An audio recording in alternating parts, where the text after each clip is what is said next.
अस्सलाम वालेकुम दोस्तों, कैसे हैं आप सब। उम्मीद है खैरियत से होंगे। आज की जो मेरी वीडियो है, इस वीडियो में मैं बात करूंगा कि जो लोग कनाडा आना चाहते हैं तो कनाडा आने का सबसे बेस्ट तरीका कौन सा है। क्योंकि जो पाकिस्तान में लोग बैठे होते हैं ज़्यादातर वो ये चाहते हैं कि हम कनाडा किसी तरह पहुंचें। तो मैं आपको ये बताना चाहूँगा कि आपने सिर्फ कनाडा अगर आने का प्लान है तो यहाँ पर आना नहीं है। आप यहाँ पर आगे की भी सोचें कि आपने यहाँ पर आके सेट होना है और यहाँ पर आके आपने अपनी लाइफ को यहाँ पर गुजारना है और यहाँ की सोसाइटी में आपने इन होना है। तो उसका आने का सबसे बेहतर तरीका ये है। बहुत सारे लोग कहते हैं कि हमने आना है, किसी भी तरह हमें कनाडा पहुंचा दो।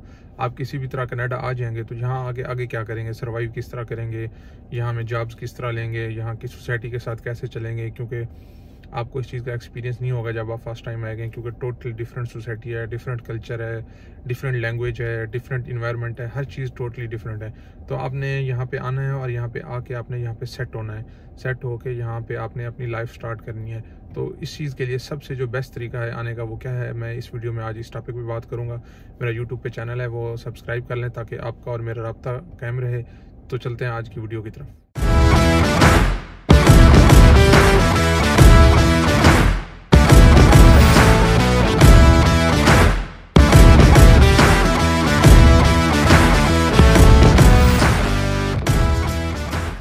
दोस्तों, मेरी नज़र में जो सबसे बेस्ट तरीका है वो है स्टडी वीज़ा। और स्टडी वीज़े में फिर स्टडी वीज़े में कौन सी स्टडी जो है वो सबसे बेस्ट है, तो मैं इसमें ये सजेस्ट करता हूँ कि आप ग्रेजुएशन अपनी कंट्री में कर लें और कंट्री में करने के बाद आप मास्टर के लिए यहाँ पे आ जाएं। उसकी रीज़न क्या है? उसकी रीज़न ये है कि जब आप यहाँ पे, बहुत सारे लोग एफएससी के बाद अपने बच्चों को भेजते हैं।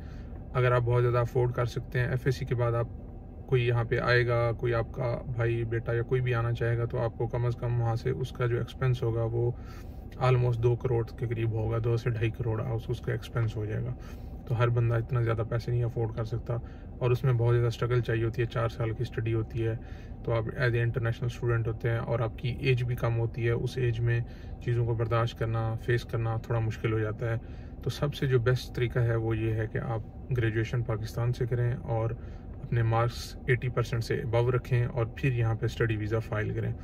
तो स्टडी वीज़ा फ़ाइल करते हुए किन चीज़ों का ख्याल रखना चाहिए और स्टडी वीज़ा किस तरीके से फ़ाइल किया जा सकता है, इसमें मैं आगे चल के वीडियो एक अलग से बना दूंगा। तो आपने 80% मार्क्स से अबव लेना है। आपकी CGPA 3.23 होनी चाहिए मिनिमम। आप जब ये कर लें तो आपने यहाँ पे स्टडी वीज़ा अप्लाई करना है। उसका दूसरा फ़ायदा यहाँ पे आके ये होगा कि आप जब एज ए स्टूडेंट यहाँ पे आएंगे तो आगे चल के जब आपने यहाँ पे जॉब करनी है या कोई भी बिज़नेस करना है तो आपके पास यहाँ की क्वालिफ़िकेशन होगी जो कि आपकी CV में ऐड हो जाएगी, जो आपको यकीनन जॉब लेने में बहुत ज़्यादा फ़ायदा देगी। क्योंकि अगर आप एज ए इंटरनेशनल इमिग्रेंट यहाँ पे आएंगे और आपकी यहाँ की एजुकेशन भी नहीं होगी और यहाँ पे आपका परमानेंट कोई स्टेटस भी नहीं होगा, जब भी आप किसी जॉब में अप्लाई करेंगे तो आप प्रेफरेंस में सबसे नीचे आएंगे। तो आपको कोई भी इंटरव्यू वगैरह की कॉल नहीं आएगी। तो सबसे बेस्ट तरीका यहाँ पे आने का है एजुकेशन, वो भी ग्रेजुएशन के बाद, और वो भी 2 साल का।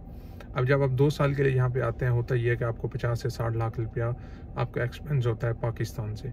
ठीक है, उसमें आपने क्या करना होता है, 1 साल की आपने फ़ीस पे करनी होती है और आपने 1 साल का ख़र्चा जो है वो यहाँ पे साथ लेके आना होता है, या उस दूसरे तरीके में आपने यहाँ पे अकाउंट ओपन करा के उसमें रखवाना होता है और वो बैंक आपको हर महीने फिर आपका ख़र्चा देता रहता है। तो जब आप लेके यहाँ आएंगे तो आपके पास 2 साल होंगे। 1 साल का ख़र्चा आप वहाँ से दे के आएंगे और 1 साल की फ़ीस भी आप वहीं से पे करके आएंगे।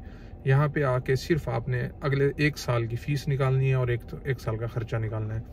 तो यहाँ पे क्या होता है, यहाँ पे स्टूडेंट को काम अलाउ होता है। और यहाँ पे पाकिस्तान की तरह एनवायरनमेंट नहीं है क्या, यहाँ पे आपके पास 1 दिन भी है, 2 दिन भी है ना, तो आप जाके बात कर सकते हैं। वो आपको 1-2 दिन के लिए मुख्तलिफ रेस्टोरेंट्स में, मुख्तलिफ स्टोर्स में, यहाँ पे आपको 1-2 दिन के लिए आपकी टाइमिंग के मुताबिक आपको वो जॉब दे देते हैं। तो आपने आके यहाँ पे जॉब लेनी है और आपने सिर्फ अगले साल का ख़र्चा निकालना है। तो वो जॉब थोड़ी टफ़ होती है क्योंकि आप एज ए स्टूडेंट होते हैं और आपको थोड़ी सी वो लेबर टाइप जॉब होती है। स्टोर पे हैं तो आपको स्टोर पे काम करना पड़ेगा, और अगर आप रेस्टोरेंट में हैं तो आपको फूड डिलीवरी और फूड पैकिंग, इस तरह की जॉब्स आपको करनी पड़ेंगी। लेकिन आप उससे 1 साल वो मेहनत करके आप अपनी फ़ीस निकाल सकते हैं। 1 साल जो ही आपका कंप्लीट होगा, आप अगले साल की फ़ीस निकाल चुके होंगे, आप इजी हो जाएंगे। तो ग्रेजुएशन के बाद आने का सबसे बड़ा फ़ायदा यही हुआ, एक तो आपकी एजुकेशन यहाँ पे जल्दी कंप्लीट हो जाएगी, दूसरा आपको 1 साल स्ट्रगल करनी पड़ेगी। 1 साल आप काम करके अपनी अगले साल की फ़ीस निकालेंगे, जो दूसरा साल आएगा उसमें आपने सिर्फ अपना ख़र्चा निकालना है। ठीक है, तो जो ही आपकी डिग्री कंप्लीट होगी उसके लिए, उसके बाद 2 साल की एजुकेशन का ये फ़ायदा है कि 2 साल के बाद आपकी जो डिग्री कंप्लीट होगी आपको post graduate open work permit मिलेगा, जिसकी बेस पे आप किसी भी कंपनी में अप्लाई कर सकते हैं, जॉब ले सकते हैं। और आपके पास 3 साल होते हैं, 3 साल में आपने जॉब करनी होती है। सपोज़ कि आपको पहले 6 महीने में जॉब नहीं मिली तो आपके पास टाइम काफ़ी होता है, आप जॉब ले लेते हैं। और आगे चल के वो यही चीज़ आपको यहाँ पे पीआर अप्लाई करने में बहुत ज़्यादा फ़ायदा देगी। पीआर के लिए जो बेसिक एक उनकी रिक्वायरमेंट है वो ये है कि यहाँ का वर्क एक्सपीरियंस होना चाहिए मिनिमम 1 साल का। तो आपके पास 3 साल होते हैं। सपोज़ कि 6 महीने आपने जॉब ढूंढने में लगा दिए, 1-1.5 साल आपने जॉब किया, आप अपनी पीआर अप्लाई कर देते हैं। पीआर अप्लाई करते ही आपको यहाँ की परमानेंट रेजिडेंसी मिल जाती है, जिसकी वजह से आपके ऊपर ये वीज़े का और ये सारा जो सिस्टम है वो आपके ऊपर जो ख़तरा होता है वो ख़त्म हो जाता है। और पीआर लेते ही आप यहाँ के एक सिटीज़न के बाद दूसरे नंबर पे पीआर स्टेटस होता है, तो आप यहाँ के सारी जो इनके बेनिफिट्स होते हैं, इनके सिस्टम होता है, वो आपको फिर कंसीडर करने लग जाता है हर चीज़ के अंदर ही। और दूसरा सबसे बड़ा फ़ायदा ये है कि जब आप जब आप पाकिस्तान से यहाँ पे मूव करते हैं या किसी भी कंट्री से मूव करते हैं, तो आपके लिए टोटल डिफरेंट सोसाइटी होती है, डिफरेंट कल्चर होता है, डिफरेंट वेदर होता है। और यहाँ पे आके सबसे पहले आपको जो चीज़ होती है वो ये होती है कि आप सोशली आइसोलेट हो जाते हैं।